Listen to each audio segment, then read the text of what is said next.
পর্যটন কেন্দ্র খালি, তাদের অবস্থা কি জানেন? পত্রিকা দেখছেন না? এরা ফকিন্নির বাচ্চা, এরা সবাই ফকিন্নির বাচ্চা। আর আপনি বিশ্বাস করবেন, আমি কলিকাতা গিয়েছি, দেখেছি এই কলকাতার মানুষ এখনো রাস্তায় বাথরুম করে। ওয়াল্লাহি কসম দিয়ে বলছি, রাস্তায় বাথরুম করে। প্রস্রাব করে কোথায়? রাস্তায়। বাথরুম করে কোথায়? আরে রাস্তায়। পানিও নেয় না, বিলা তো নেই।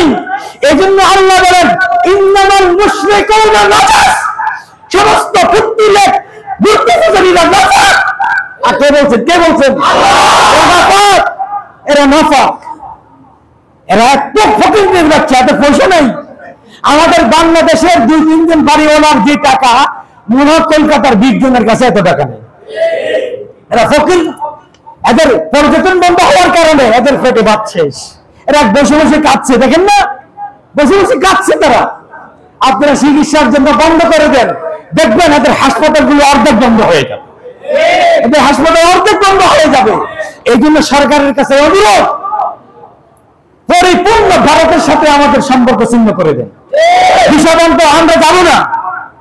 তারপরে দ্বিতীয় যেটা আমি সরকারের কাছে অনুরোধ করব, বর্তমান সরকার কোন গোয়েন্দা সংস্থা থেকে শতভাগ সহযোগিতা পাচ্ছে না।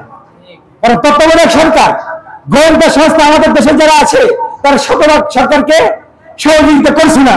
এই জন্য সরকারের কাছে অনুরোধ করব, আমাদের গোয়েন্দা সংস্থার প্রাক্তন সাবেক অনেক বিচক্ষণ অফিসার আছে যারা অনেক কিছু বুঝে, এদেরকে নিয়ে একটা নতুন সুন্দর একটা গোয়েন্দা সংস্থা আপনি কি করেন, সংগঠন আপনি তৈরি করেন।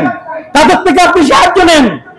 যদি এদের থেকে যদি সাহায্য নেন এবং এই বিচক্ষণ ব্যক্তিগুলো যদি কাজে লাগান, এবং আপনার কাছে আরো অনুরোধ করব, আপনার সহযোগিতার জন্য আপনি তুরস্কের গোয়েন্দা সংস্থা NITর সহযোগিতা নিতে পারেন। যদি এদের সহযোগিতা নেন, ইনশাআল্লাহ আজিজ, এই সমস্ত সন্ত্রাসীরা, এই সমস্ত ইসকন বলে, এই সমস্ত খুনিরা, এরা অগ্রিম যে সমস্ত চিন্তা ফিকির করবে দেশের বিরুদ্ধে, আপনারা এগুলো আগে থেকে জানতে পারবেন এবং ব্যবস্থা নিতে পারবেন। 3 নম্বর প্রস্তাব, সন্ত্রাসী সংগঠনকে বাংলাদেশের থেকে চিরতরে নিষিদ্ধ ঘোষণা করতে হবে। কে কে একমত? চিরতরে নিষিদ্ধ ঘোষণা করতে হবে। কোন পলিটিক্যাল, কোন রাজনীতি কিছু বলছে না বলছে সেটার ধারধারি না আমরা সেটা বুঝি না। চিরতরে ইসকনকে বাংলাদেশ থেকে নিষিদ্ধ ঘোষণা করতে হবে। একমত? সবাই একমত ইনশাআল্লাহ। পাশাপাশি ইসকনকে সন্ত্রাসী সংগঠন হিসেবে ঘোষণা করতে হবে। সন্ত্রাসী সংগঠনের এবং তাদের বিভিন্ন এই ইসকনকে যারা সহযোগিতা করছে আর্থিকভাবে, তাদেরকে নিষিদ্ধ ঘোষণা করতে হবে। বাংলাদেশে ইসকনকে সহযোগিতা করছে প্রথম আলো, ডেইলি স্টার, প্রাণ কোম্পানি, কাদিয়ানি এবং কে শ্যামলী পরিবহন। কে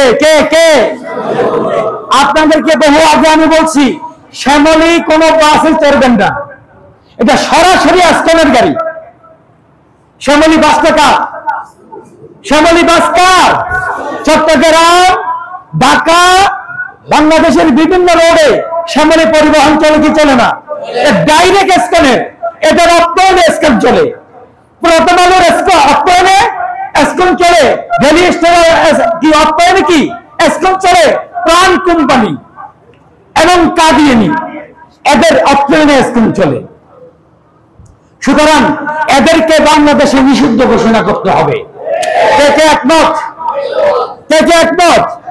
আল্লাহ আমাদের দেশকে এই সমস্ত বড় সমস্ত ভয়াবহ পরিস্থিতি থেকে আমাদের দেশের জাতিকে হেফাজত করুন, আমাদের ইঞ্চি মাটিকে হেফাজত করুন, আমাদের চট্টগ্রামকে হেফাজত করুন, আমাদের বন্দরকে হেফাজত করুন। আল্লাহ ইসকনের সকল ষড়যন্ত্র থেকে আমাদের দেশের জাতি, আমাদের অন্তর্বর্তী সরকারকে আপনি হেফাজত করুন।